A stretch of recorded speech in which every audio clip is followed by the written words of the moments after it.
বিষাদের মধ্যেও আগামী বছরের আশা। গঙ্গাপাড়ের ছবি ব্রহ্মপুত্রের তীরেও। 5 দিনের উৎসব শেষে উমার ঘরে ফেরার পালা। অসমে ব্রহ্মপুত্রের তীরে বাদ্যি সহযোগে মাকে বিদায়।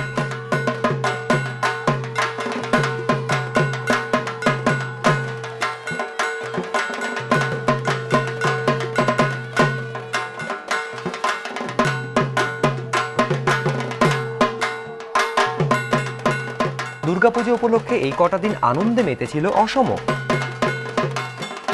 প্যান্ডেল জুড়ে দেবী, আনন্দে মাতোয়ারা সাধারণ মানুষ। দশমীতে তাই মাকে বিদায় জানানোর সময় চোখে মুখে বিষাদের ছাপ। ব্রহ্মপুত্রের জলে বিসর্জন দেবী দুর্গার। নদীর পাড়েও ছোটখাটো উৎসব।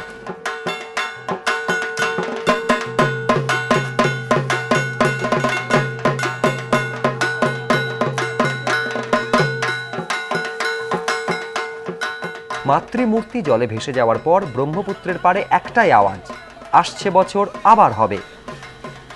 পল্লব কুমার ভোরা, এবিপি আনন্দ, গুয়াহাটি।